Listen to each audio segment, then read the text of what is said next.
Hello, this is Seanjung here. In this video, let's go over Janet Clark's Heartflow sales method.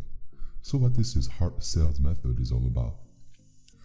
To be truly successful in selling, coaching, or mentoring at 5 and 6 figure level, you must get your prospect to step out of their head and to think with their heart. The heart is capable of putting your data into the mind and creating visions that the mind didn't know exist before. The heart has the power to change the mind. What we see and can feel in our heart, we can think about that retrain our brains to manifest. And that's what this Heartflow sales method is all about, created by Miss Janet Clark. Sell from the heart and make a heart-to-heart connections with the prospect. If the qualification process is properly established, the Heartflow process is as successful by phone, call, or video conference as it in person. So let's look at each of the Heartflow sales method components. H is for hello and here. For this step, you want to establish that common ground and actually get your prospect to begin to elaborate on their dreams and how they are working to make those reality. And to create a conversation and common bond that allows your prospect's heart to take over and actually initiate their dream, not timidly, but with passion and boldness. And here are some ways to test those waters as you seek to draw that from them. Such as, what attracted you to my program, website, etc. What do you dream about for your life? What inspires you more than anything else? What would you do if there was no way to fail? How would your life be different if you accomplish this goal?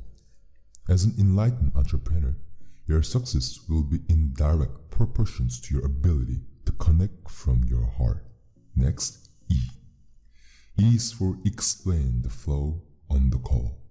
You have to re-establish control of the conversation after you build a rapport. This is a critical step in the process because if you don't, then you run the risk of not being able to steer your prospect into seeing that you can offer them a true solutions for achieving their goals. This is the important point in the call or conversation where you take the time not to cut them off. Make sure you are taking time to listen your prospect's need and what they need. Instead, you want to explain to them that you want to know what is it that they are challenged with. And you are going to share some of your own knowledge and insight about what has helped others to be successful in similar circumstances. You are also going to explain that as the conversation continues, you may be able to offer them certain solutions to help them achieve the goals and they have been discussing with you. Then ask them if they're okay with you offering those solutions. And once you cover this area, then you are moving on to A. A is for ask questions. You are starting to explore what is holding them back from achieving those dreams, and they begin discussing it ultimately. If a prospect truly believes in themselves and solution is offered, they'll make a Herculean effort to find the money, which means money cannot be the valid excuse. This is a smokescreen. So this is the point in conversation where your prospect is going to tell you whether they know it or not, yet what their objections to any sales will be. And here are some of the many that can be used to effectively get the conversations flowing and the solution explored. For example, why haven't you found the money to fund these goals? If you had the money, what would you spend it on to achieve your dreams? How does having money move your goals forward? What other obstacles would be in the way if you had the money? What do you need now to succeed? If someone offers you to invest in your success, would you take the money and why? And lastly, imagine someone coming along and offering you $20,000 to launch your business with a caveat that all they wanted in return was for you to succeed and someday pay it forward. What would stop you then? One of the key takeaways in this early part of the conversation is to get the money talk out of the way. It is just as critical to structure this part of the call after the initial probing for future objections in order to also discuss the where they have been under in the past as well. After you ask these thorough questions, you are moving on to R. R is for recap the challenges. There has been mountains of material written about this, but individuals' why is going to come down to one of the 5 things that start with an F: family, friend, faith, finance, feelings. Depending on the individual, you should expect them to answer some of this with the brain, either rationally or emotionally. Rational will be ROI case, return on investment case, whereas emotional case will be what type of stuff that can happen as a result of solving their own problem. As you begin to recap the challenges they are facing, it must be done with respect to how it serves their ultimate heart-based dream. The recap of the challenges need to serve several purposes: to clearly enunciate the past decisions that led them here, and the future goals of the prospect and the gap between these things. Next, T. T will be teachable moments.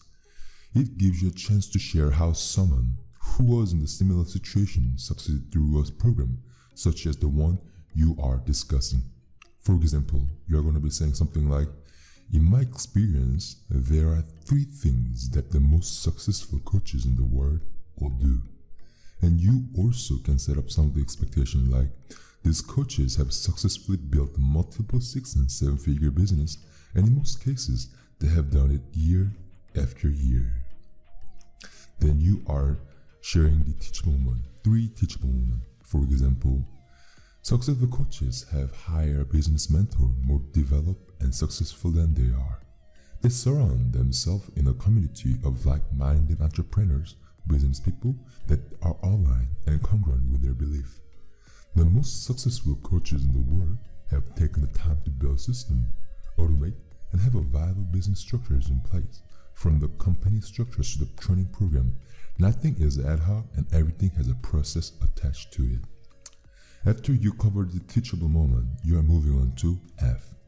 F stands for feelings about what has been said.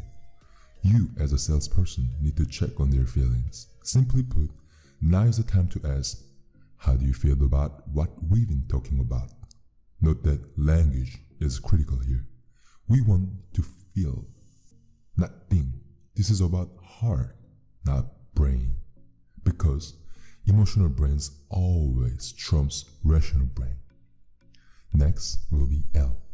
L stands for lay out your offer. After you have discussed feelings, you then turn to the offer built on the right language for the prospect. This is where you explain what you offer that will make their dreams a reality. Depending upon what the program offers, you might use the sort of the points to reflect the needs that your prospect has told you that have. For example, weekly coaching calls to keep you accountable and check to make you money.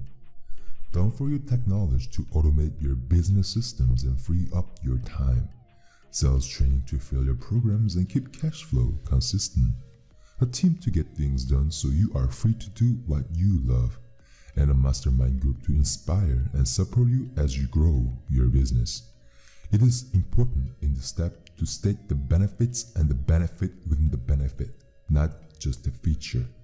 At every step of this part of conversation, you must have 100% conviction and a belief in what you are saying and discussing.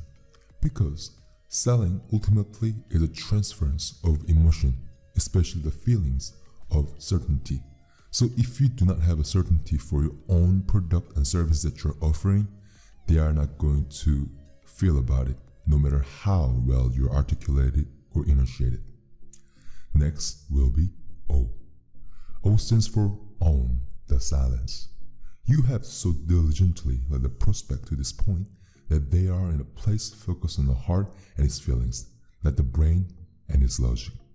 This is the point to allow them to react, and once they have begun, you can redirect with the questions such as,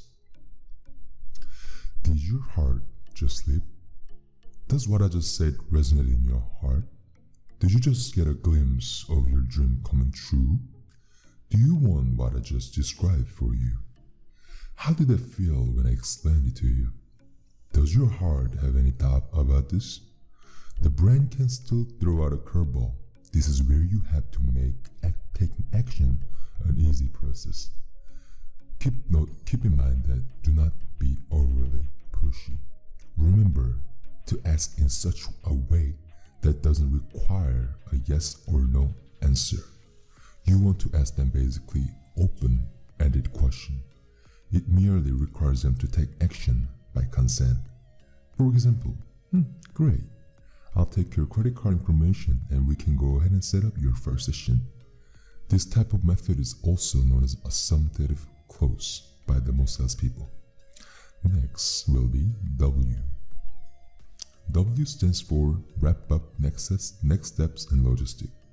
Salespeople who are truly dedicated to their craft understand that no merely means no, not yet, or I don't have enough information. The key is to hear your prospect's music, not the words of the song. The key is to be open to understanding what and why they have an objection. The key is to allow them to begin to take action now by listening to their heart, and as a result, get them moving in the direction of their dreams. So this was the Heartflow method from the Miss Janet Clark. I hope you can watch this video 1 or 2 more times to make sure you are covering all these sales methods to make sure your prospects are feeling heart-to-heart connections with you on the sales conversations. Thanks for watching, and I'll see you in the next video.